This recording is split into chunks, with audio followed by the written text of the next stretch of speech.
Chapter 10, Graphic Design.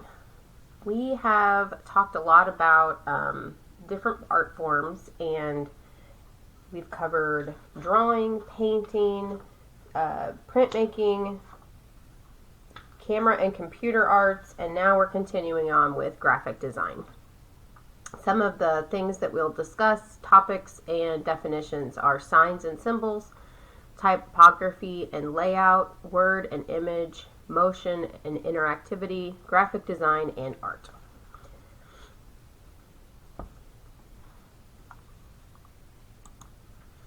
So what is graphic design? It's a very broad category of the art world, and it encompasses so many things. We're going to dive into just kind of subcategories of graphic design and give you just a little bit of a scope of how broad this category can go. So the task of graphic design is to limit interpretation and control meaning as much as possible. Much of the other art we've looked at so far is more open-ended and not necessarily focused on what the viewer is controlled by, but opens up to possibilities of what the viewer can take from looking at the artwork. So for instance, with printmaking, the artist is creating an image that the viewer will look at and wonder about and question in their mind. A painting that we looked at in the painting chapter is meant for open interpretation, that the viewer will look at it and ponder and wonder things and try to determine what the story is about or what the artist was trying to communicate. Graphic design is a little different in that they are really focusing in on a specific message, as the slide says, to a specific group of people, very much intentionally creating for the purpose of a message, and very specific message. So it's a controlling thing, actually. And as you probably are guessing, this ties in very much with advertisement, media, all of the things that images and things that we see in our world, in our commercial world, that is trying to get us to buy something or believe something or think something or want to do something. That's a lot of the message behind what these graphic designs do. Now, there's not always a sale behind everything. Sometimes it's just to communicate. But we'll see how this ties into lots of different types of design and purposes behind it. So a graphic designer, the person who is considered a graphic designer, which you can go to college and study graphic design specifically, focuses on the visual presentation of information embodied in words and or images. Make sure you have that in your notes, that it focuses on visual presentation of information. So it is visual. It's not just language or writing. It's still in this category of the visual arts, but you are taking something in, taking this information in effectively through words and images. That's the task of a graphic designer.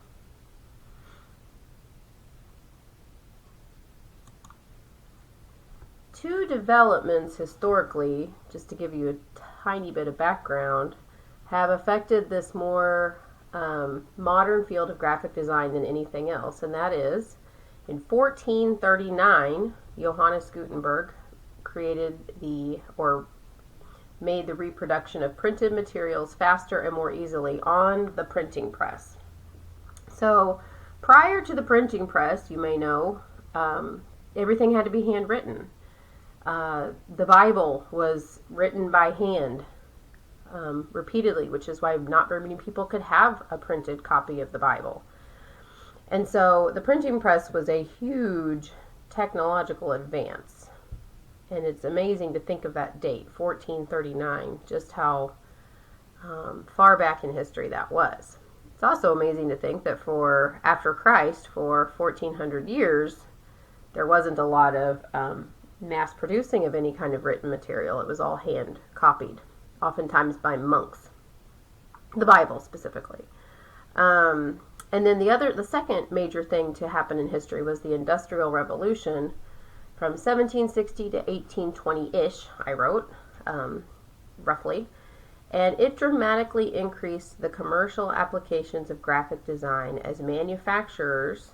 So the Industrial Revolution was when basically factories began mass producing things. It just changed the entire way of goods and products being created and then sold. And so these big companies and manufacturers needed a way to produce things that would send a message to the public of what their product was, how to advertise it, and so it's basically marketing themselves competitively. And so that really made an impact and a need for graphic design, this field of graphic design, to flourish.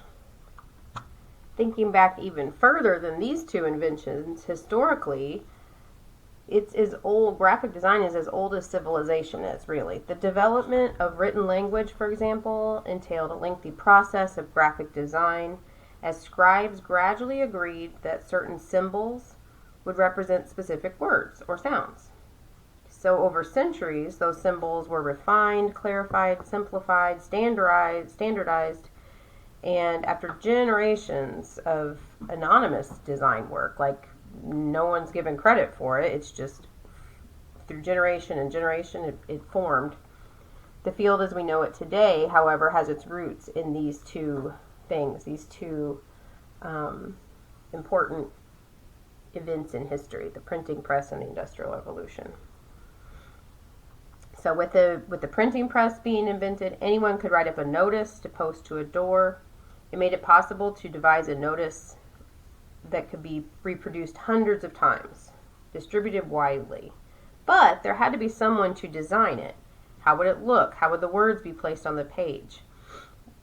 Which words should be in large type and small type, borders, small pictures incorporated into the design. So there was now a need for someone to design these things. And with the Industrial Revolution, it still needed a designer. Who's going to design the logos? What are they going to look like? What's effective in getting a message of the product across, like I said before? So these two things just really impacted the art of graphic design. So signs and symbols are one thing we can talk about, one portion of this broad topic. Symbols convey information or embody ideas. If you think of all the symbols in our world, there's endless possibilities. You can think of just when you go to an airport or any public building, you have been trained to look for symbols to recognize what they mean. Some are so common that we wouldn't even understand that they haven't always existed. So like, for instance, who first created an arrow? And why does it indicate directions? Now we see an arrow and we just follow it, right? But at some point it had to have been a new thing and it had to have been explained. So that's one of the most primitive symbols you can think of, is an arrow that directs people of what direction to go. But some have more complex meanings to them. Some of them are more culturally used. As a means of communication, they imply different things, from sounds and words to directions and places. And so this correlates with what I just said about graphic design and language, and how it's just kind of one of our most primitive foundational things as humans, is we have symbols and signs that mean things to us. And then that goes along hand in hand with a written language and how that forms over time. Those three little bullets there, the ideas can change radically with time. Some symbols start one way and then over hundreds of years morph into something else. An example of that is the swastika, which we find as a very offensive symbol now. It wasn't always that way. It actually has no meaning. The symbols have no meaning in themselves. They are just a picture of something. So what we carry with them in meaning is based on culture or what's been assimilated with them. But back to the swastika, was first used as a symbol in India and Central Asia, probably around 3000 BCE. It takes the name Sanskrit, or which swastika is the true way to say it, and it means good luck or good fortune. The Sanskrit was the most important language of ancient India. In Asia, the swastika is still widely used as an auspicious symbol, even on commercial products. Until the 1930s, the swastika was a popular good luck symbol in the West as well. So obviously today, we associate it with fascism, racial hatred, the Nazis, unspeakable things that happened at concentration camps. We have that very clear association with it. But it originally came from this Indian language and called Sanskrit, and it had a totally different meaning in its original context.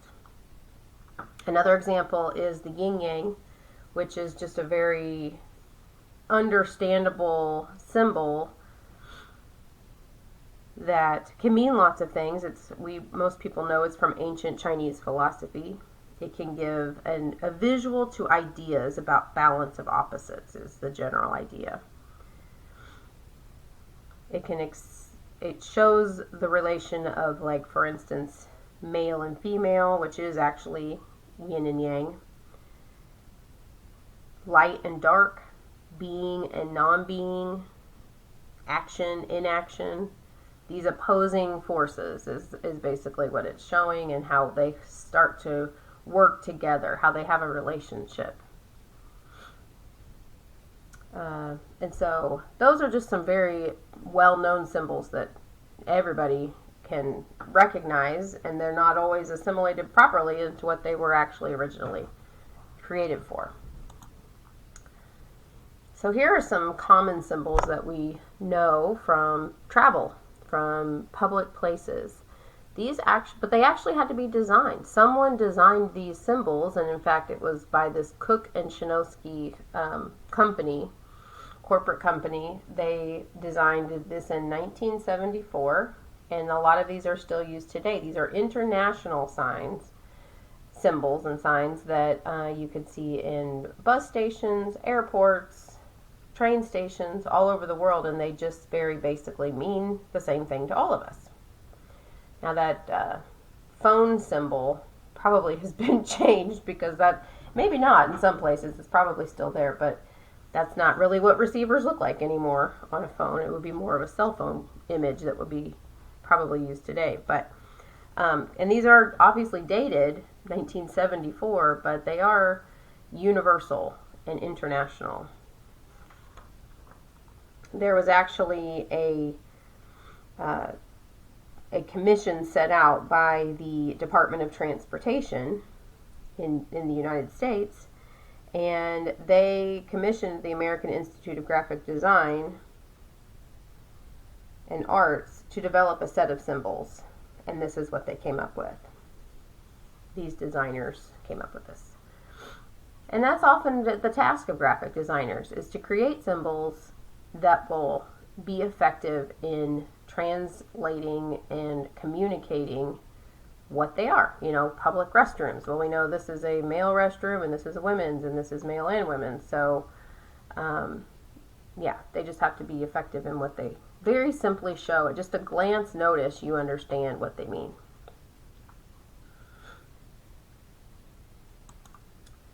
Then we have logos and trademarks. These are symbols of an organization or a product. So this kind of goes back to that idea of the Industrial Revolution. When all these new products were made by different companies, they needed a branding. They needed a logo or a trademark that represented them. And when you see that, you know what you're going to get. Whether it's a product, a food product that you're eating, canned goods or something, or a restaurant, or in this case, the representation of the UPS logo. So when we see this brown UPS logo, we know exactly what that means, right? We know it stands for United Postal Service, You know it is going to be shipping packages. When you see the brown truck coming with this logo on the side, you know you picture boxes in your mind and deliveries. And so it's very effective in giving us information just on that logo of what we're going to get. Logos are often redesigned over years to make them more updated and modern looking, but still carrying the same meaning with them. So you can see that little black and white logo of the UPS symbol is an older one. That's what their original logo looked like, and then the larger picture shows how it was updated. So it can easily change the company's image. Make sure you get that in your notes, that redesigning the logo can give a new, fresh perspective and image of a company without changing what it represents to the general public, including some basic important things. Now, if you compare these two images, even the font has changed slightly. Just a little, but not enough to make it not recognizable to us. And the shape of the badge or whatever that is, it still has the important characteristic shape at the bottom that makes us know what it is.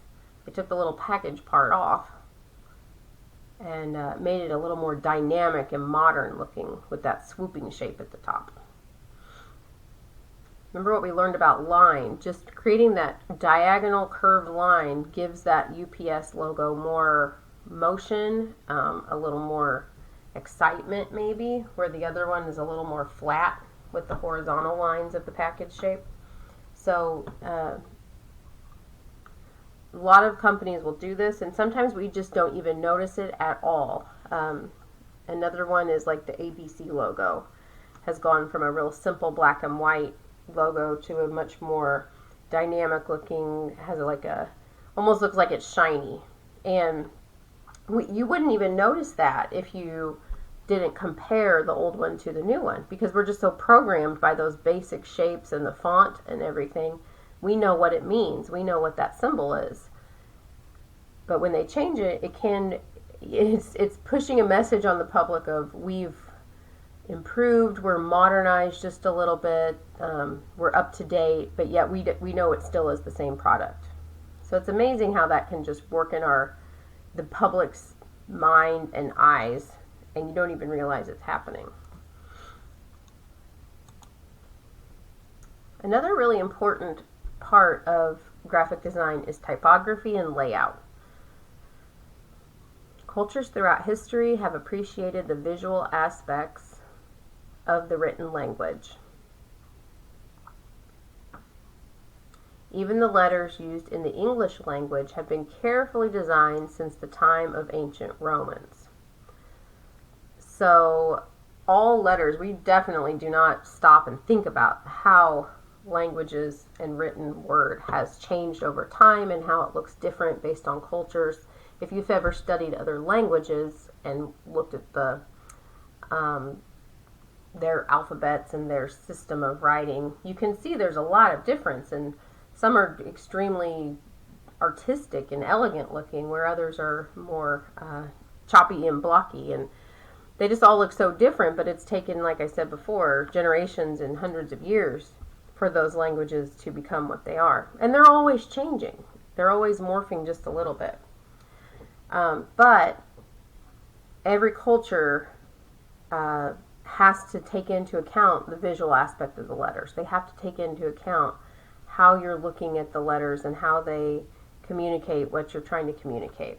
And in our modern world, that has become a whole thing of font and typeface is the technical word. We usually think of it as font because the computer programs we use oftentimes just label it as font. But think of the impact that different fonts have on what you're trying to communicate through a graphic design.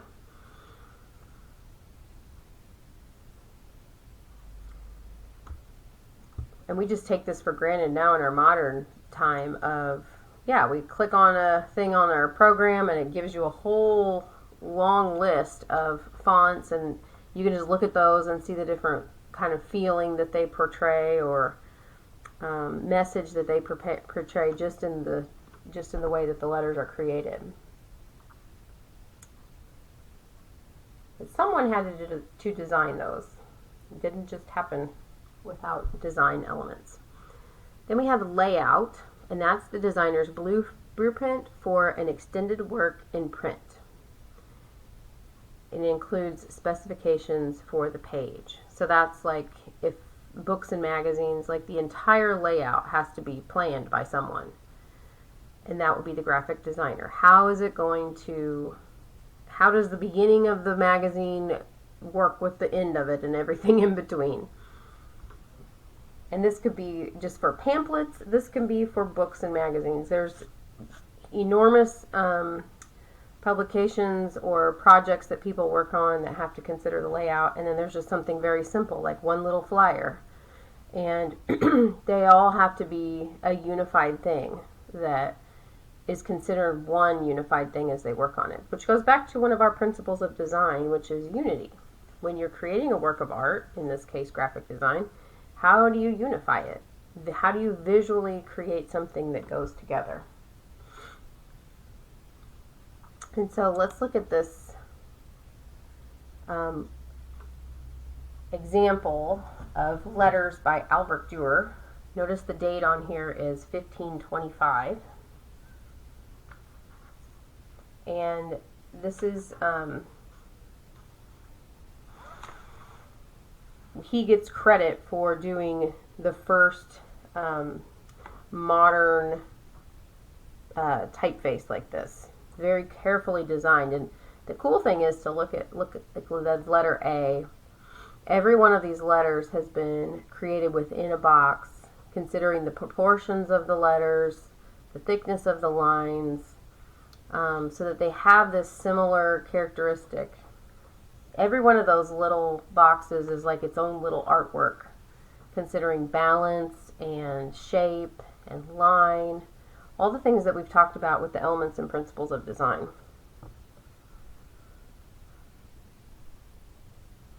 He wanted these letters to be well balanced, and so constructing each letter within a square, like I said, just really paying attention to the thickness and the thinness of the lines, the visual weight. Those little things at the end of the letters, these little things are called serifs. And so that even has to be carefully considered. Like, how do they look like they go together? How are they in proportion and placed in a way that looks good? These would have taken a long time to create. These would have been made laboriously carved in wood or cast in metal, and then they would be set in place and position by hand before printing. Obviously today we use computers and photographic methods, but this shows and kind of gives you a appreciation for the work of design that actually went into letters, and still is, in the thought and the artistic challenge is still there for designers of typeface, but it's become such a huge art form now, much different than just this very simple hand-drawn method. But same idea, same amount of artistic skill has to be used to create an effective font that looks good.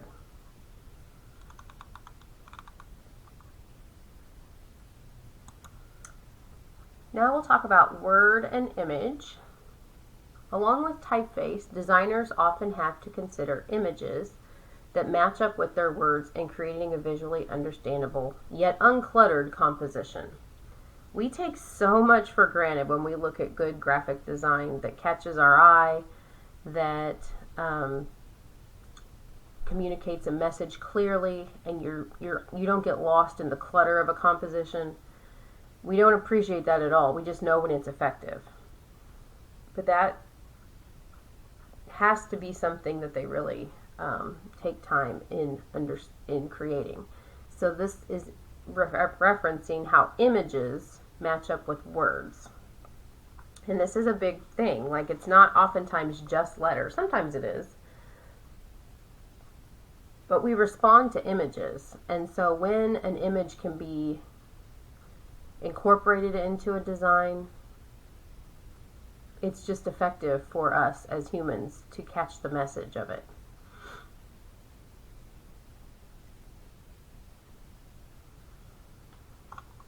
So some examples, some older examples of this would be, this is Henri de Toulouse-Lautrec, and this is his poster for the Moulin Rouge. So prior to this, there was the printing press and ways of just setting the typeface, like I told you with the Albert Dürer letters. Obviously, post Albert Dürer, there were lots of different types of letters being created that could be set on printing presses and things like that. But in order to put real images into this printing method, the lithograph, the process of lithography became much more effective in artists depicting scenes and images, also them with the lettering. So this is an example, as I said, of the Moulin Rouge poster done in the traditional lithography method that we looked at last chapter in printmaking. So if you recall, you have the large stone that's ground down to be super smooth with no imperfections, and the artist could just draw on that limestone with a grease pencil or something. And if you remember that method, it's all about water and oil not mixing. So wherever you put the grease pencil, it's eventually treated with chemicals that in those places it will accept ink, and the rest of the stone will not accept ink. So it's this real complex process, but it allows for a matrix, if you recall that term, of the stone with the image drawn into it to be re-inked multiple times and mass produced. Multiple prints can be made of the same thing. As we talked about, or I mentioned briefly when we were talking about lithography, there have to be multiple stones, registrations, to create multiple colors. So like in this picture you're seeing here, we have yellow, red, black, and then that grayish color. I'm not sure if that's a color or if that's just gray using the black ink, but in a lighter way. I kind of think it is gray. So there might be 4 colors there. So this particular image would have had to have at least 3 or if not 4 stones with the same composition, and then different parts purposefully created to be those different colors based on how you use how you draw it in with the oil crayon, the wax crayon, and then do the process of chemical treatment to make the different areas accept ink versus resist ink. And so it's very complicated, but it allows for, obviously, if you think of this, the Albert Dürer image, this doesn't allow for freedom of drawing and just drawing directly on something and then printmaking it, right? This has to be made, like I said, carefully constructed either wooden stamps, basically, of each letter, or they were cast in metal, so they were more permanent. They wouldn't wear down. As you can imagine, if after printing press hundreds of times of wooden letters, they would start to get worn. Metal would be much more durable for that process. But this does not allow for free form drawing and expression, does it? It's if you wanted a picture, you'd have to do it the same way. Carve it out of wood or make a metal casting of an image or a symbol and then put that into the printing. For instance, this embellished eye right here, or letter, would have been done the same way. So there is some drawing and artistic rendering here. It even looks like a little face maybe, but that's the only one there is, and you would have had to carve that out. It was just a symbol that you could repeat, but not just freely draw.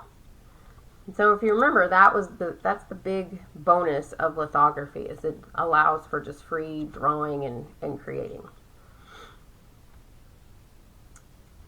With developing color lithography, which was around the 19th century, posters became a really important way of advertising. They were eye-catching, and they even became collectible.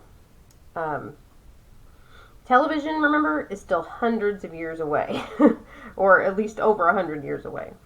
And like I said, this particular artist, Delatrousse-Lautrec, was one of the most famous for his images. And this is in Paris, France. He designed this for cabarets and dance halls of Paris. And this poster is the Moulin Rouge, and it shows, just to describe what you're looking at there, a dancing can-can. In the foreground rises the wispy silhouette of another star attraction, Valentine, known as the Boneless One.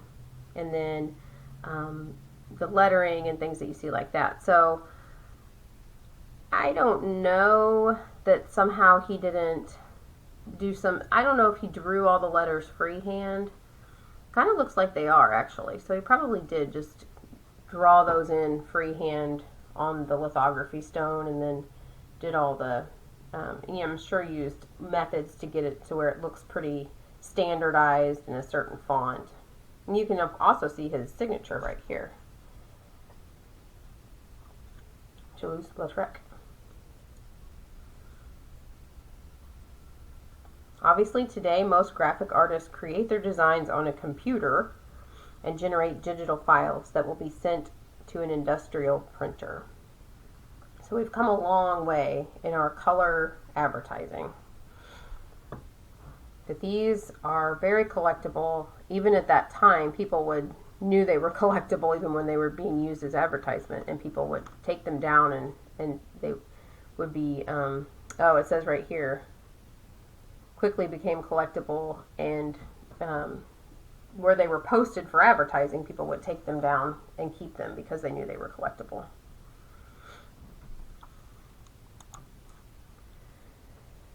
So moving into the future a little bit, we have so many avenues that designers can go into, and with all the advancements in TV, computers, we have just created this whole world of motion and interactivity that still is using strong graphic design backbone as the foundation of it all.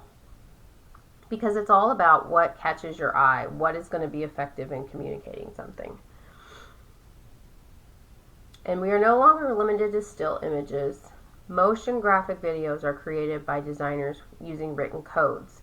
And these have been advanced to the point where they're so simple to use, as you know, like creating things in Canva, if you've used that program. It's a free program that you can get that has all kinds of stock images and fonts and things, and you just can simply drag it over, pick them on the side and drag them over to the page that you're working on, and create nice looking, effective graphic design images. And so whether you're advertising a garage sale or creating a poster for something, or a church flyer, it's so many ways that you can use programs like Canva that are even free.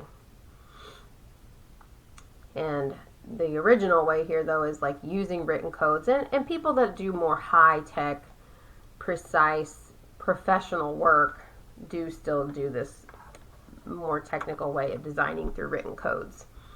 And so processing is a programming language used to create videos, which is what so many programs we have now that just make it super simple for us to create videos. Even this one I'm using now is a super simple method to create videos. But some of the interesting things that people have done, this one is a little more, it's a bit outdated now. I think the most recent updated images on this are from 2007. But this artist, Cassidy Curtis, used the internet and ways of putting images into a program to create this thing called graffiti archaeology. And you can still access it today. I don't think the link will work. I'll try, but I don't think it will. I think it'll let me enter, but then it won't. We'll see. I think it just goes to here and then it stops. But what it shows is a series of images like this. She has a strong interest in graffiti and how places, specific places, change over time. Like people with graffiti, people will just paint over what was already there. And so she was just really interested in how things change over time, like the passing of time. So when you go to that website that I just tried to click on, you can see a screen that looks like this. Over here is a list of all the places where the artist has taken photographs of graffiti that's on the walls or trains or bridges or tunnels or wherever there's graffiti painted. And then down here you see a timeline. So 2004, 2005, and this particular one was taken from July 17th, 2005. And that's why it's orange, because that's what we see here. This is what this wall looked like in 2005. If you go back here in 2004, you can click on, I can't, but if you're on the website, you can click on this one here and it will take you back to the first image she has, that she took a picture of it in 2004 and what it looked like then. So it's really about the passage of time, a way of collecting information and documenting it and then putting it into this program that shows you a visual, an organized visual of all these different sites. So every one of these is a different place where there's graffiti that changes over time based on the artists. And Cassidy's not the artist. She just takes pictures of what the artists have done in these locations. It's kind of an interesting way to organize a visual site and how it changes over time. But the site itself, as you see, organized by location and time. That's the big idea of how this fits in with our graphic design unit.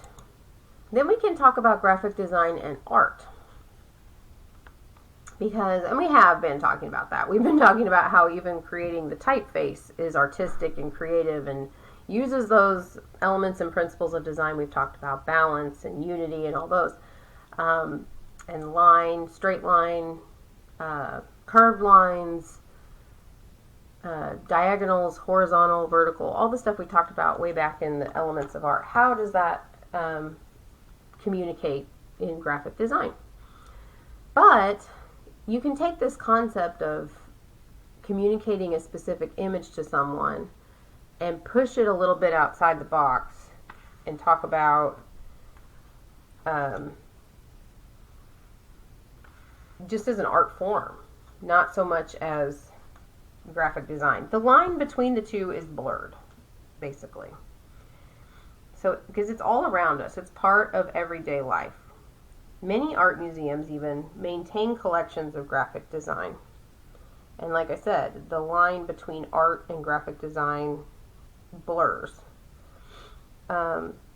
Artists have worked as graphic designers, and many graphic designers also make art.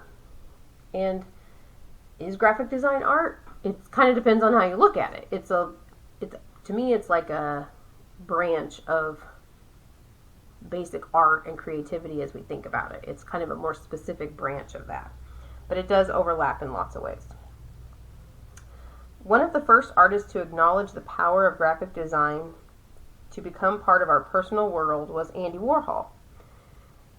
His famous images of Campbell soup cans are often talked about in the context of history of art, for they signaled the arrival of a new kind of subject matter.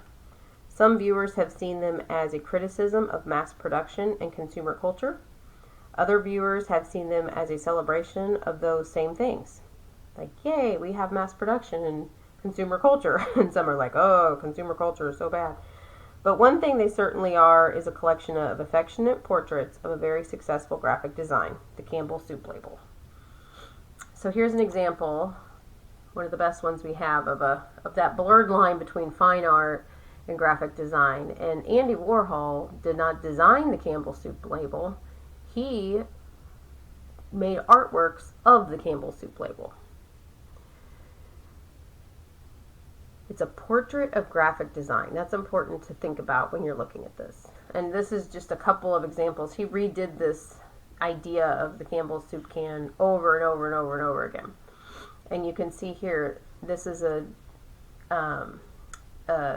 museum gallery setup where it has all these portraits. They're made to look like portraits of the Campbell Soup can, and they're all the different types of soup. You can see this one says minestrone, turkey noodle, that one says chicken.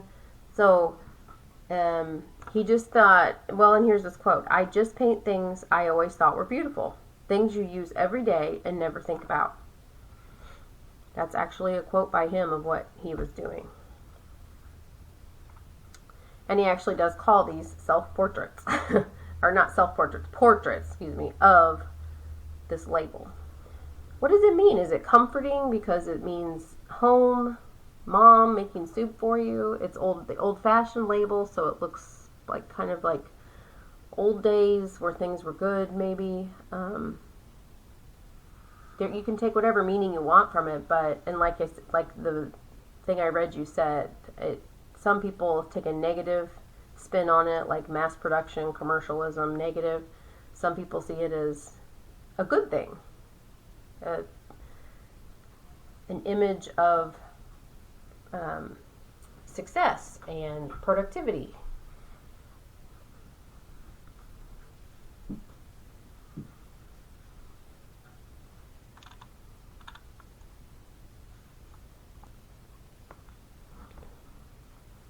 Kind of interesting about the Campbell Soup label, it was first unveiled, its red and white label, in 1898. The gold medal was added in the 1900s, or in 1900, after the product won a gold medal at international exhibition. For almost a century afterward, the label remained unchanged, a visual fact of daily life that accompanied several generations of Americans from childhood through old age. When asked why he painted the Campbell Soup cans, this is where the quote comes from on the screen: "I just paint things I always thought were beautiful, things you use every day and never think about." Campbell's finally changed their soup label in 1999, 12 years after Warhol's death. From now on, viewers coming into contact with Warhol's paintings for the first time will have to be told that soup cans really looked like that once. So they look different now, which I don't know exactly what they look like. It'd be interesting to Google that.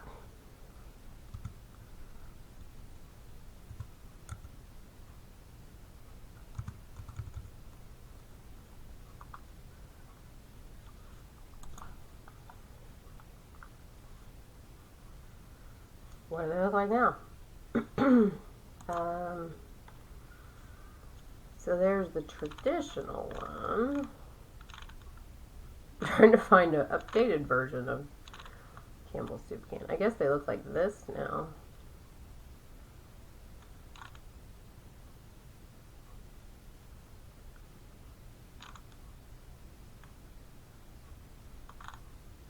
I thought they still had the label on them. I guess it looks like this now.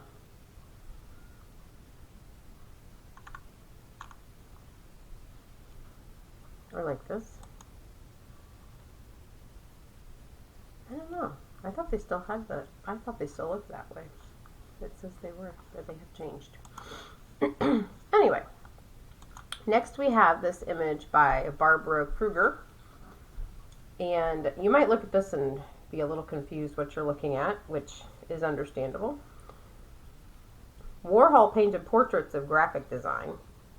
Kruger appropriated its methods. She used her knowledge of graphic design to create something that maybe has some deep meaning to it. She worked for years as a graphic designer and art director for glossy magazines, where she became an expert in the ways that words and images are used together to influence readers. She made use of her experience in works such as this one, untitled. Then it says, Your Gaze Hits the Side of My Face, which combines words and images in a manner of a poster or an advertisement. The image is a found photograph of a sculpture of a woman's head. So she just found this photograph, and it's a sculpture. Notice you can actually see the block base at the bottom of it. It's not like a full body sculpture, it's just the head. It can neither see nor speak. Passive and motionless, it exists only to be looked at. The words, in contrast, are visually more dynamic. Every other word punches outward towards us, asserting itself and disrupting our reading. The woman's face is a natural focal point. That's just where your eyes go to when you first look at the image. And each time we're drawn back to it, we enact the statement again and again. Our gaze hits the side of her face until we become aware of our looking at a kind of aggression. So it's just almost like when you look at this, it just does a weird thing to us visually, and we are drawn right away to her face. Perhaps by the strong use of value and contrast there, again, elements of art. Perhaps the diagonal that's used here in the line of her face. But for whatever reason, we are drawn to the face. That's the focal point. And then your eyes kind of go to this. Your gaze hits the side of my face. And then you go back to her face. Your gaze hits the side of my face. So it's almost like this aggressive, purposefully intentional reaction that we feel when we look at that. The last thing I'm going to show you today is another website. And this one is an interesting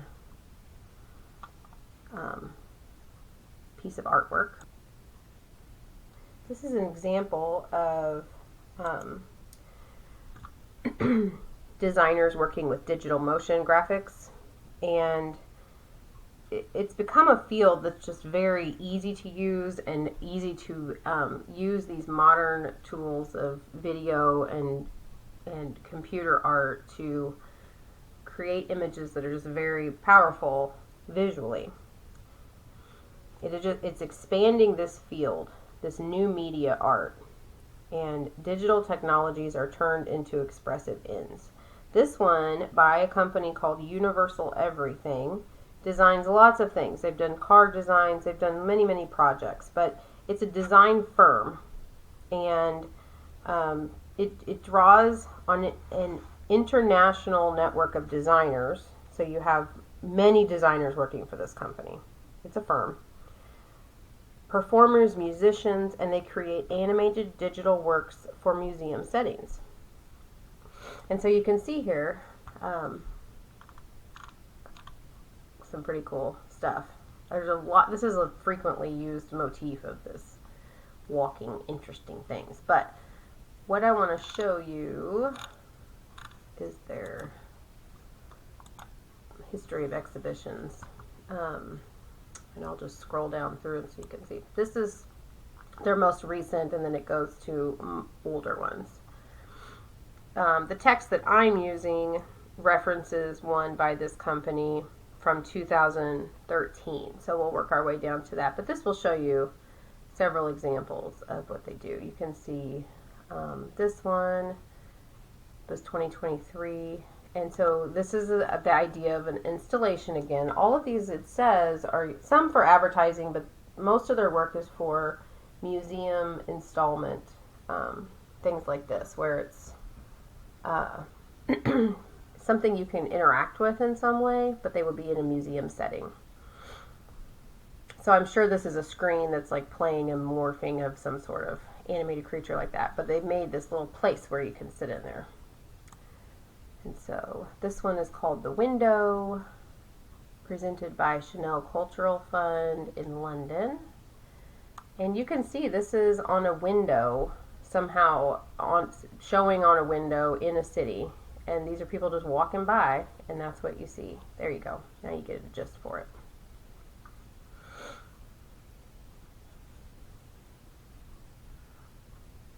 It doesn't ever look like anybody's looking at it. I think I would. That guy looked a little bit. But it's kind of just, it's really interesting and fun to look at. This one, same idea. Poetic Resolution, a group show of contemporary new media art. And you can, I guess it's showing a variety of the different exhibits in this place, in this particular show. And do you see how it's interactive? Like a lot of times what you're doing then is copied into these moving forms. This one is in Spain. This gives you the idea of what a show might look like. Sometimes they're just big digital things like this on a wall. Sometimes they're interactive. Sometimes you go into a room. Just lots of different ways that they do these installations. That one's also 2023. This is 2022. It says in our biggest UK solo show to date. So this was a compilation of many different installations within one setting. It shows the entrance to the show. This is all just video, computer art.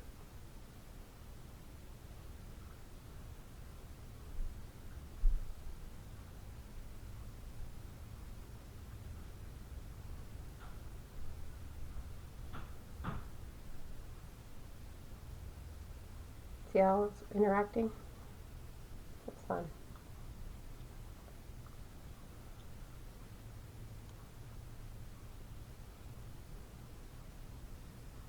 So as you're watching this one, I'm going to read a little bit about Universal Everything.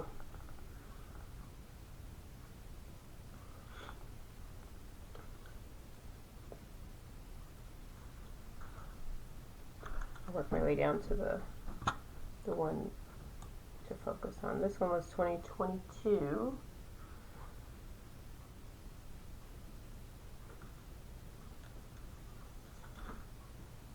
(2011).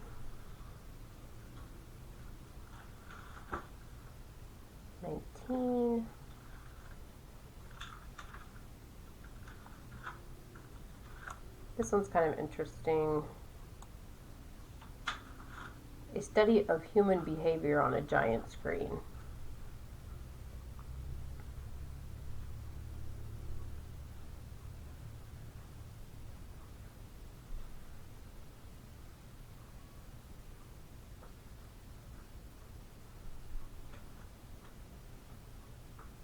And then 2017. This shows how, this one's good. Oh, this might be the one. Yeah, this is the one that I'll read about a little bit. 2013, shown at the Science Museum in London. So it's interactive because it's like this big round thing, and you can stand inside of it with iPads, and you can, as you saw that person doing programming, drawing a line. The idea is just draw a line, and then the system, the program, makes it interactive, makes it move. Definitely goes along with our theme, or our element of art, time and motion. I'm sure you can see that. So, to read a little bit about this. 1,000 Hands, as this is also titled, illustrates, it was a crowdsourced audio-visual installation based on a downloadable mobile app that Universal Everything developed and made available for free. The app opens to a musical soundtrack composed for the project. Like it said, their company, their firm, Universal Everything, has all kinds of artisans working with them. It has musicians and performers and dancers and graphic designers. Users draw a line with their finger, any kind of line, which the app automatically transforms into a three-dimensional animated linear form that pulsates and twists and shifts its colors to the beat of the music. Users could customize their creation, adjusting its complexity, energy level, and color, then submit it to join the dancing throng of drawings projected on the circular screen in the gallery, all moving to the beat of the music, each in its own way. The exhibition is over. This is what we're seeing here, where it was a place you could go to with the stools there and everything, or the benches. It's over, but as far as we know, it's still available. The app is still available, and drawings can be submitted to an online gallery that Universal Everything maintains on its site. So this, I don't know if this is not the place you can submit them, but this just shows what it was like. So there's the you have the app on your phone. You draw a line. You can manipulate what you want it to be doing, as you can see that guy doing. And then when you submit it, it gets put up into the wall of everybody's dancing line drawings. Hence the name 1,000 Hands. Everybody's contributing to this. Okay, so that is all we have for this chapter. It is kind of an outlier of art in some ways. It's a little bit different than the other types of artwork we have looked at, the other media we have looked at, but definitely something that is very prominent in our modern world, and something that is really the way technology is now. It's allowing more people to become artists, to become creators, to join into this design world than it used to be. It used to be for just the most focused and serious and dedicated artists like Albert Durer, who was willing to sit and carve his letters, or Toulouse-Lautrec with his hours and hours of working on lithography stones to create his images. And now we can just all sit down at a program and create amazing things. So that's definitely a bigger part of our world than it used to be in some ways, but it's always been an important thing, being able to communicate a message, and as I said, has really been part of human existence since the beginning of time, being able to create images that are communicating things to others. That's just part of our human experience. So next time, the next lecture will be on sculpture and installation. I think I've gone through a rundown of the different, what's yet to come. Sculpture and installation is a little bit of a longer unit.